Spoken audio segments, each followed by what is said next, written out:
Alright, it's time to take a look at the paint schemes from the Xfinity race, the Pocono Green 225. So without further ado, here we go. First up, we got Michael Nett in his typical #1 Pilot Flying J paint scheme. Brett Moffitt in the 02 SoCal Chevrolet. We've seen this one already. Mike Snyder drove the #2 Crosley Brands Chevrolet Camaro. We saw this one, I think, at Nashville,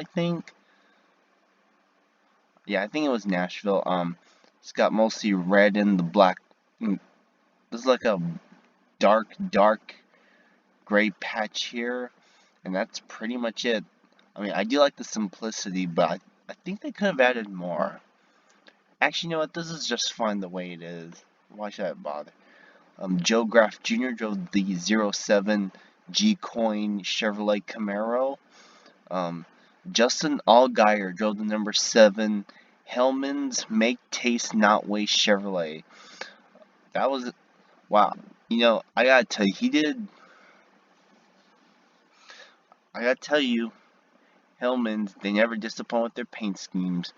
I know it was the typical yellow, blue, and white scheme, but I gotta tell you, how do I say it? They found different ways to promote certain things that they're doing. As you can see, well, it's the typical yellow scheme with the blue car number, and you got the blue streak here on the side, same with the white as well. And you got patches of blue here on the front, and you got Hellman's bottle here on the quarter panel. So I understand what they're trying to do. They don't want us to waste too much plastic, it seems. I think that's what it was. Correct me if I'm wrong. But yeah. Sam Mayer drove the #8 Tire Pros Chevrolet Camaro. I think it was his first start of the season for Junior Motorsports. He had, well, it's Josh Berry's scheme, but some of the colors were switched around. There's different colors in different areas, and the number is painted black as well.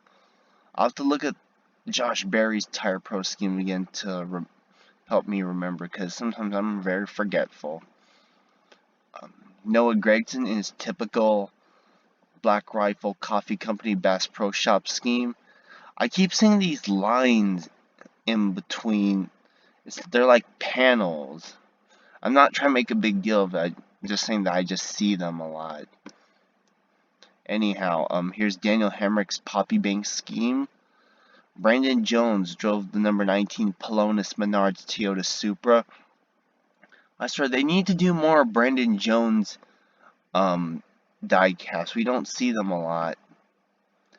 Harrison Burton drove he drove his typical Dex Imaging car. Austin Cindric, who won the race, drove the car shop Ford Mustang again. I think this was Blaine Perkins. He drove the #23 Raceline Chevrolet. We've seen this one already. Ty Gibbs, he drove yet another sponsorless #54 Toyota Supra.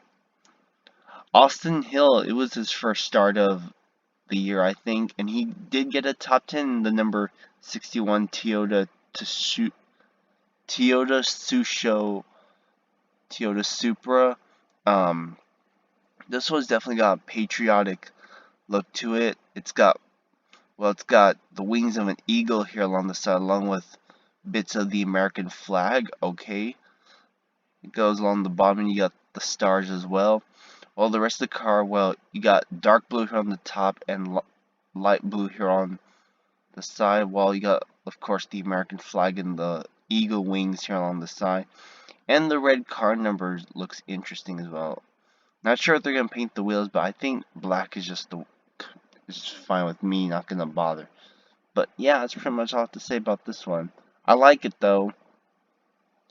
Riley Herbst drove his typical Monster Energy scheme, and that's going to do it for Xfinity. On to trucks now.